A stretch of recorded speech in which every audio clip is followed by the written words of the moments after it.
Hi, this is Andy Hoffman, Marketing Director of Miles Franklin Precious Metals in our 26th year in business. It's Friday morning, April 3rd, 2015, and the title of today's audio blog is Deformation Explosion. Actually, it's still Thursday morning, but I'll finish and tape this segment after tomorrow's NFP report, which could be a wacky one given the equity markets will be closed for Good Friday. The comics too will be closed, but somehow there are always electronic platforms where gold and silver actively trade. So have no fear, our daily war will rage irrespective. A war, I might add, that appears to be turning against the powers that be's best laid plans. As globally, economic data has become so bad it's becoming difficult for even the most artfully crafted recovery propaganda to gain traction. Of course, history's largest Ponzi scheme and market manipulation operative certainly won't go down without a bare knuckles to the death fight, which is why the cartel so relentlessly attacks its mortal enemy, the precious metals, whilst the PPT equally vehemently supports stocks and other favored assets, and maniacally attempts to manage the level, trajectory, and volatility of key influencing factors like interest rates, currencies, and even crude oil. Unfortunately for them, economic Mother Nature is not just invincible, but as angry as she's ever been at the attempts to usurp her laws with modern weapons of mass financial destruction, like derivatives, high-frequency algorithms, and cooked economic data. Quite obviously, she has turned the tide on, per the title of Thursday's article, the ultimate trap rats the world's leading central banks have become. In other words, if they take their foot off the monetary and manipulative gas pedals for even a second, the global economy will instantaneously implode. However, if they accelerate the pace of money printing, which given the definition of a Ponzi scheme they must do, they risk catalyzing the hyperinflation that has destroyed every fiat currency in global history. That said, there should be absolutely zero doubt in your mind which choice they'll make, with frankly the only remaining questions being the when and how the system implodes. Today's topic refers to the work of my new hero, David Stockman, who after a long career in politics and finance has become the ultimate insider whistleblower. Frankly, his experience parallels mine in many aspects, as my second career emanated from my experience working for 15 years on Wall Street, most of it in the roles I scrutinize so vigilantly today, which has given me a unique perspective how the game works and how Wall Street works to create false perceptions and further a status quo in which they garner the vast majority of the nation's wealth and power, whilst the 99% wealth is gradually bled away to be replaced by debt, servitude, and complacency. Stockman, most notably the director of the Office of Management and Budget under Ronald Reagan, has become one of the world's leading commentators regarding political and financial truth, and the premise of his 2013 book, The Great Deformation, which I admit I haven't read, has greatly influenced and augmented my views of not only this nation's bleak economic future, but that of the majority of the civilized world, which based on the decisions it has made makes it increasingly difficult to even categorize as civilized. Over the past 13 years, I have incessantly discussed the cumulative monetary damage caused by fiat Ponzi schemes, particularly this, the only such global scheme, in terms of the massive debt incurrence they cause, and the hopelessness involved in trying to service it. Essentially, the only way such schemes can even be maintained is to continue growing larger, until inevitably they either implode via hyperinflation of the currency or currencies involved, or the sheer weight of the massive unpayable debts involved. And remember, all that needs to trigger hyperinflation is a loss of confidence in the underlying currency, as we are currently seeing in many nations throughout the world.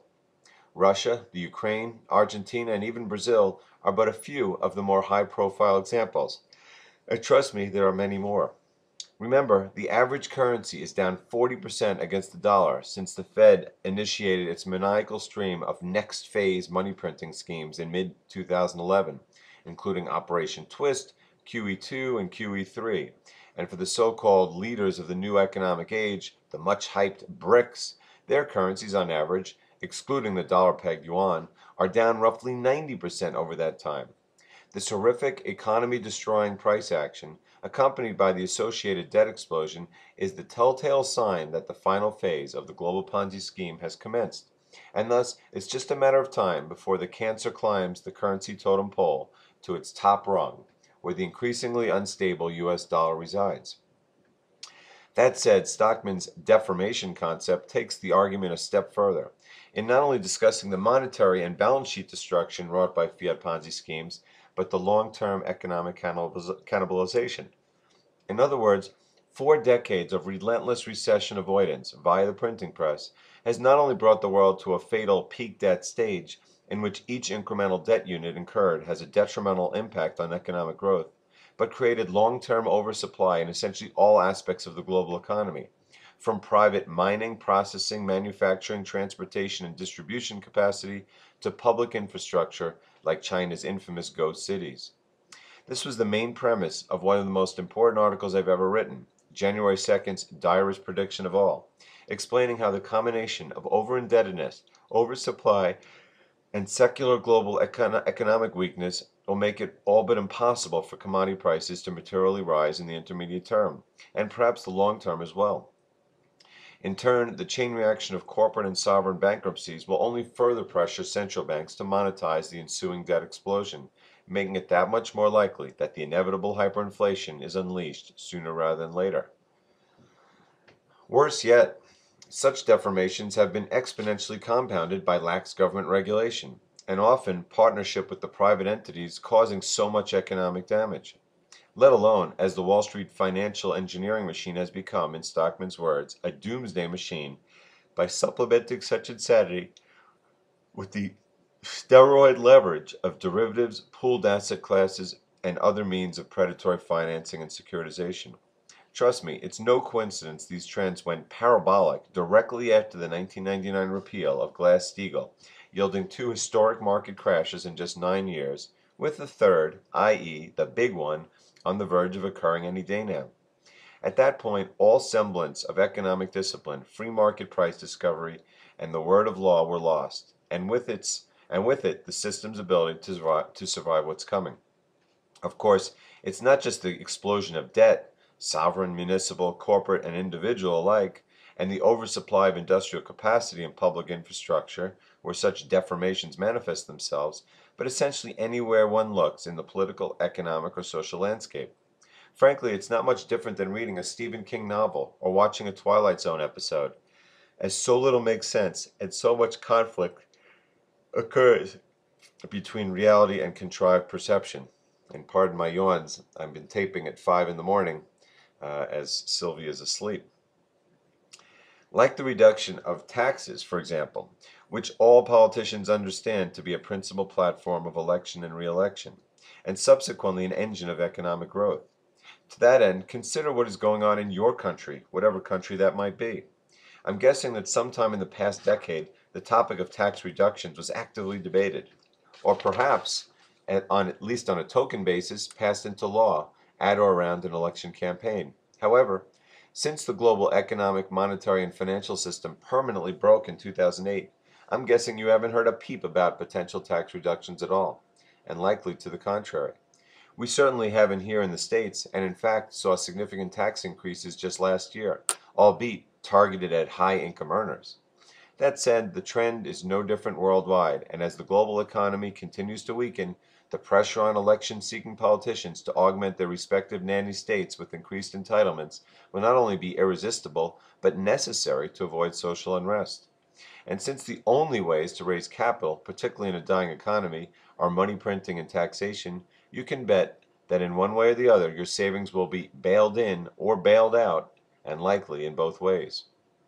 Here in the States, where Obamacare-related healthcare spending has rapidly become the largest component of GDP, which I note facetiously because healthcare spending doesn't actually produce anything of value, more than half of all citizens receive entitlements from a government that has been hemorrhaging roughly $1 trillion a year, with no end in sight, as the combination of a weakening economy, exploding debt burden, and horrifying long-term demographics, which, by the way, are traits shared by nearly all the world's leading economies, makes it all but impossible to shrink government.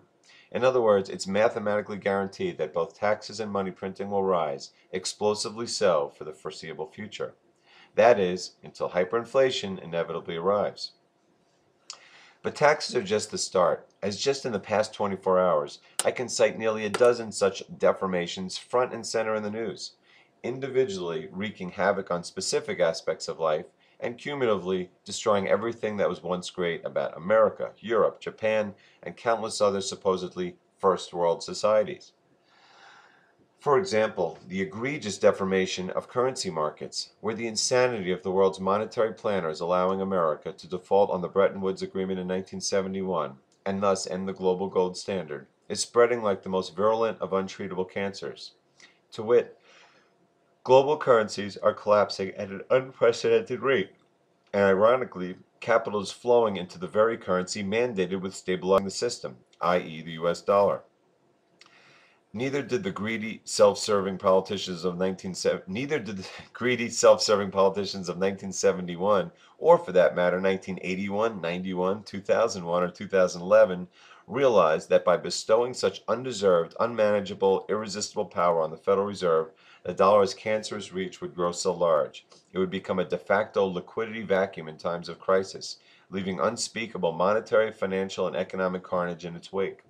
This is exactly what is occurring today, as the surging dollar leaves countless billions of innocent global denizens in an environment of collapsing economic activity and exploding debt, inflation, and social unrest. Conversely, whilst the dollar's strength on paper should support the U.S. economy, it has had the polar opposite effect, just as in the weak yen in Japan was supposed to have helped its economy, and it didn't do that either. As not only was the holiday spending season in the States the worst since 2008, a term we've heard with increasing frequency in recent weeks, but that was before the dollar really started surging in January, after which essentially every economic data point has collapsed, in many cases per above at the quote fastest rate since 2008 to the quote lowest level since 2008, such as this morning when, despite the dollar's exploding international purchasing power and the so-called tax cut afforded by plunging gasoline prices, U.S. imports plunged by nearly 5% in February, representing its largest monthly plunge since, yep, you guessed it, 2008. And this is as true in the consumer spending segment, which Wall Street loves to remind us is 70% of the economy, as if consumer spending can increase an economy, as the industrial space, where everything from retail sales to personal consumption spending to factory and durable goods orders to construction spending has gone negative. Heck, even the Fed's own GDP tracking model fell to 0.0% for the first quarter yesterday. And try as Wall Street, Washington, and the MSM will to paint such weakness as weather-related, the fact remains that not only was this winter's weather far better than last year, and statistically speaking barely worse than average, but the BLS statistically seasonally adjusts such data in the first place, making it silly as it is spurious to blame weather. In fact, GDP, cooked data and all, has not historically been any lower in the first quarter than any other quarter. And as I graphically depicted in last year's Mother Nature Has Had Enough, even last year's weather didn't cause particularly anomalous travel delays. No, the real problem is that travel, broadly speaking, has been declining for years, particularly since 2008, in terms of scheduled flight, energy consumption, and leisure spending. In other words, the so-called anomaly is actually a major secular change, and care of the aforementioned economic deformations, let alone the catastrophic demographics in most Western nations, and even China for that matter, it is becoming increasingly difficult to blame the weather or other extraneous events for economic weakness.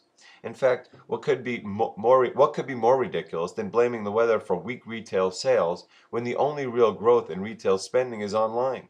Particularly when the Christmas spending season, during the Christmas spending season, the biggest disappointments came from the online spending categories. Or better yet, claiming the weather was the principal reason for declining February retail spending, whilst at the same time claiming February home sales rocketed higher, led by the Midwest no less, where the weather was the worst. Of course, the anomaly in this case is not the weather, but the guesstimated home sales, which as occurs nearly every year, are in hindsight revised dramatically downward, in this case putting them squarely in sync with all other economic data.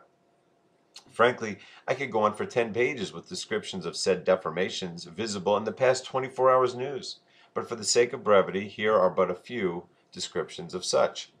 Number 1.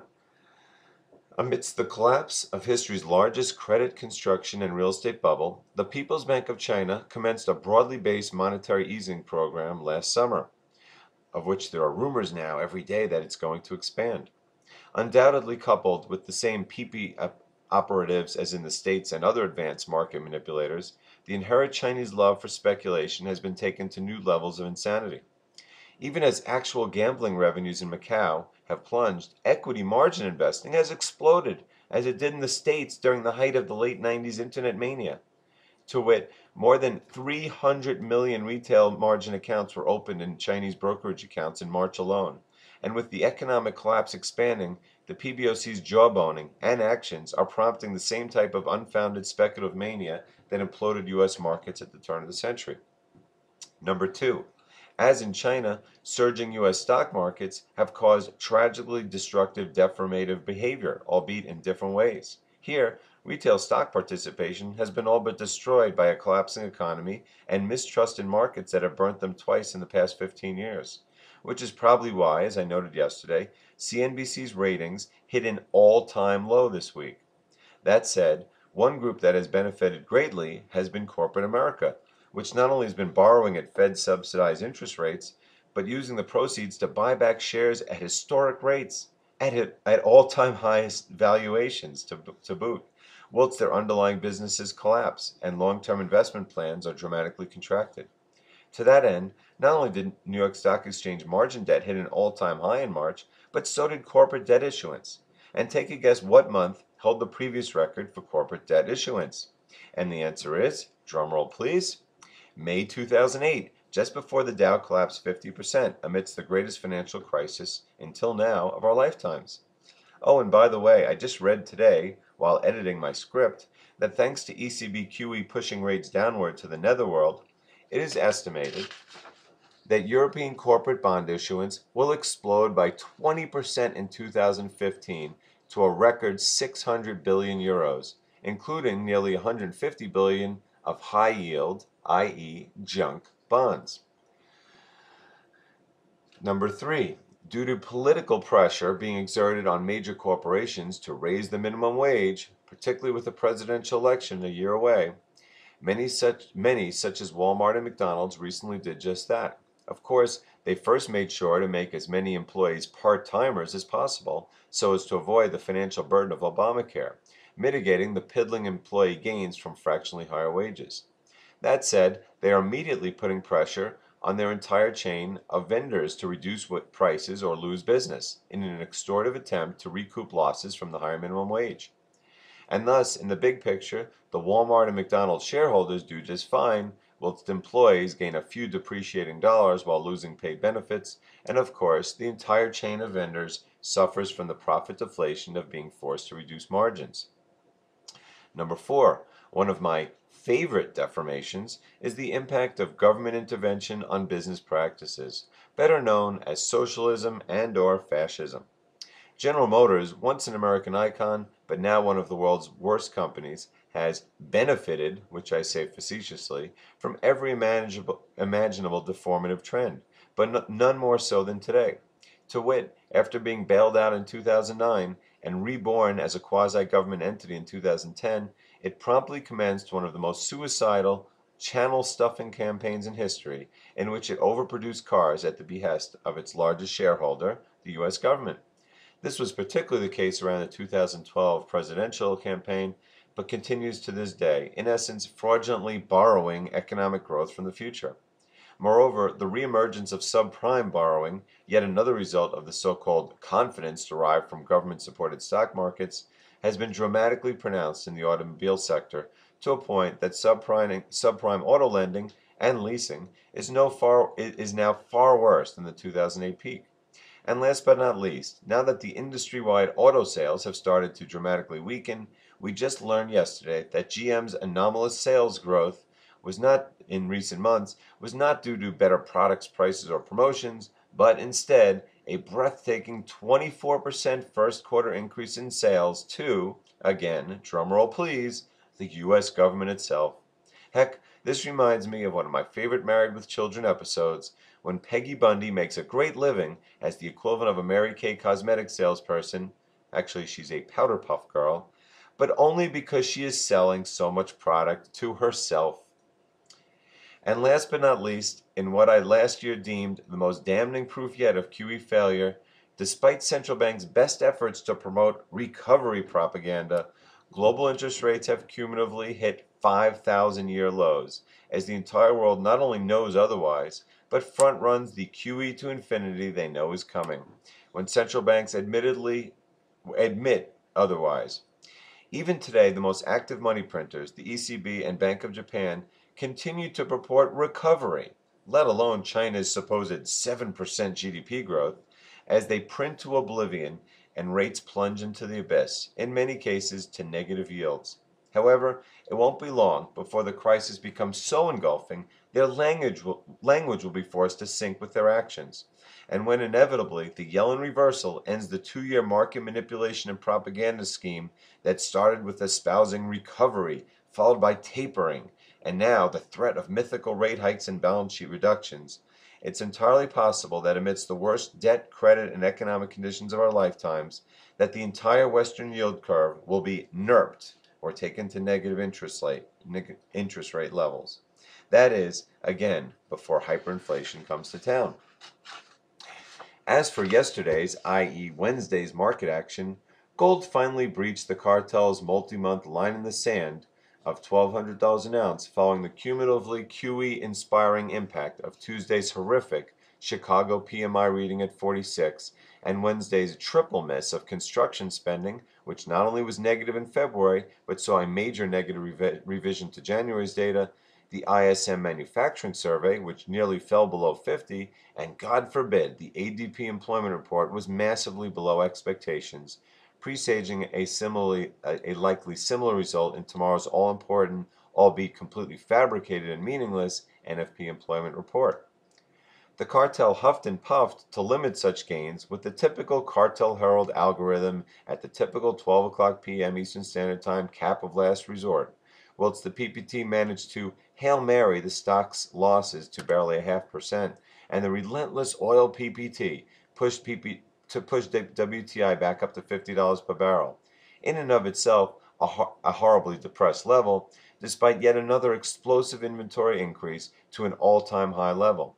Laughably, the propagandized excuse was the unlikelihood of an Iranian nuclear deal, as if such a deal was even on the market's radar until mere days ago.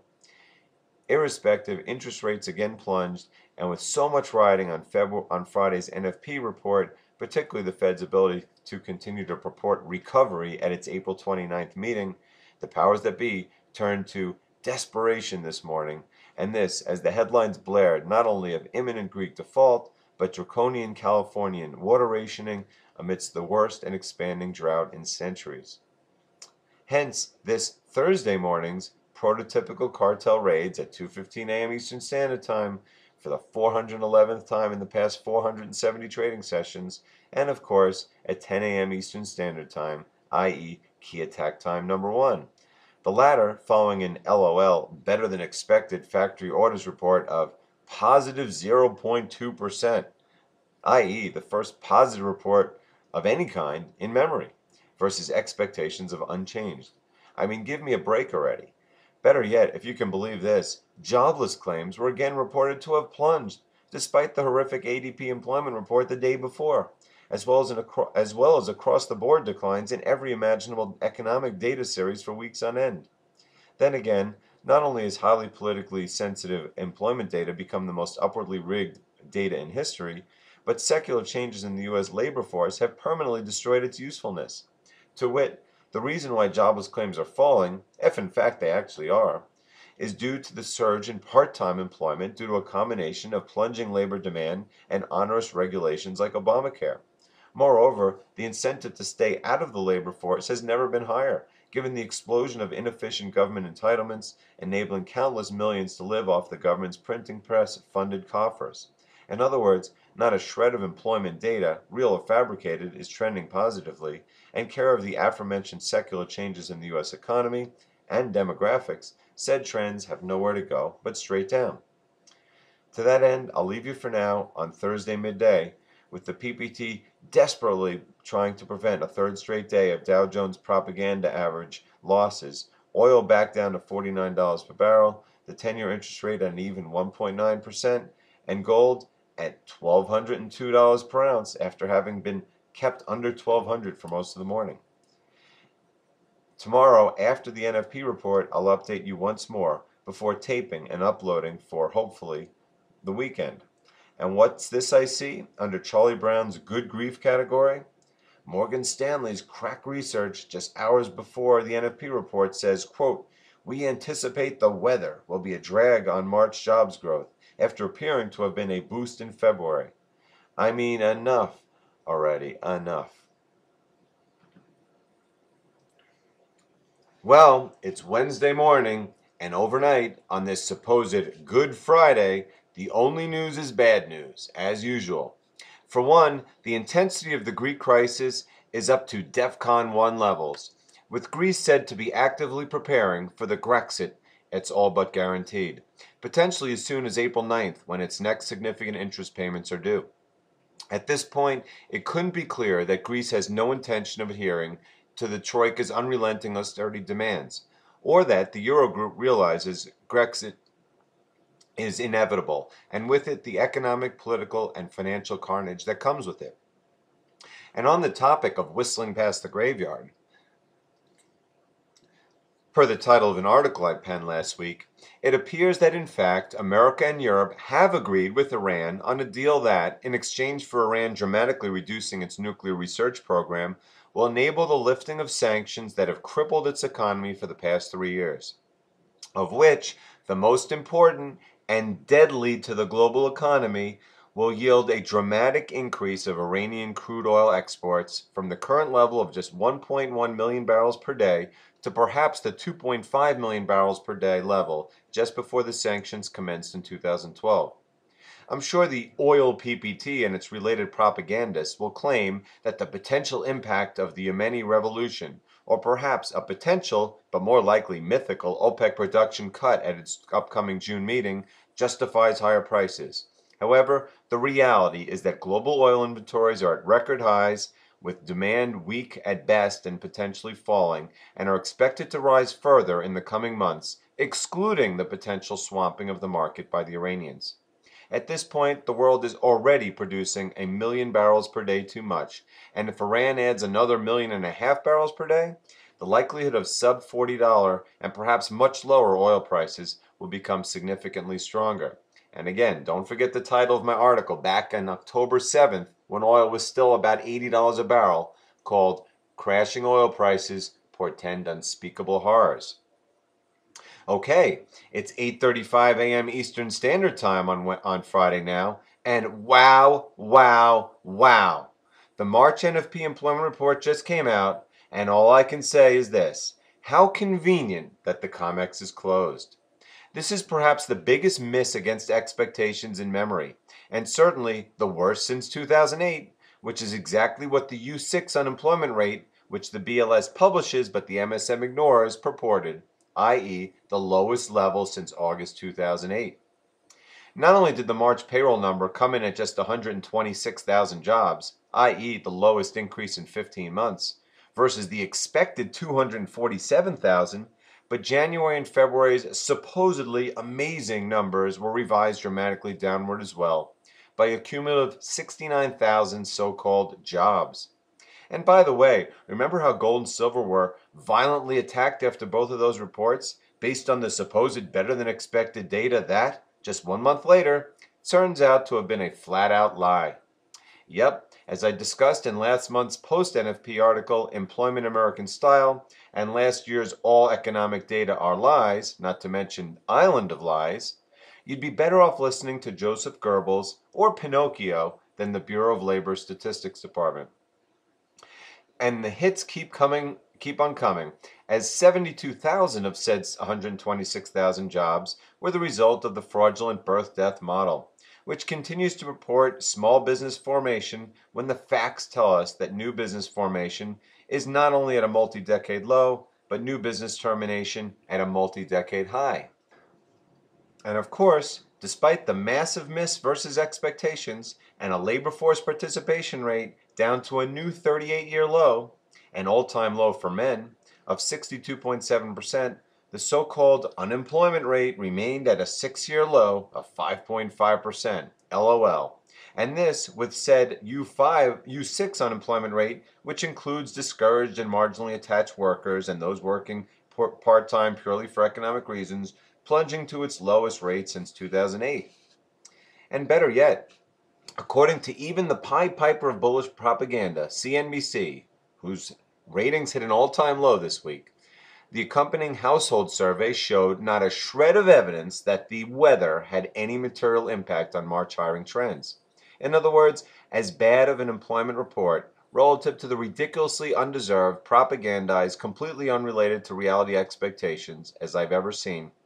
And this just 3 weeks before the Fed meets, making the inevitable Yellen reversal I have predicted for months a distinct possibility, particularly if the PPT, Fed, ESF, that's the Exchange Stabilization Fund, and Gold Cartel have difficulty maintaining control of markets that are already screaming that they want to break away from their manipulative bondage. In the report's wake, despite markets being closed for the holiday, stock and interest rate futures are down sharply, as well as the dollar itself. And comically, for the first time in memory, absolutely no gold and silver quotes are available. Irrespective, it wouldn't surprise me one bit if this singular data point, which so horribly shatters the Fed's illusion of, quote, recovery, is in time remembered as the straw that broke the camel's back, and hopefully the gold and silver cartel as well, although again, I fear what the world will look like in the aftermath. To that end, if you decide to take action by buying or storing precious metals, we hope you'll call Miles Franklin at 800-822-8080 and give us a chance to earn your business. And as always, I can be reached via email at ahoffman@milesfranklin.com. Have a great weekend and a great holiday.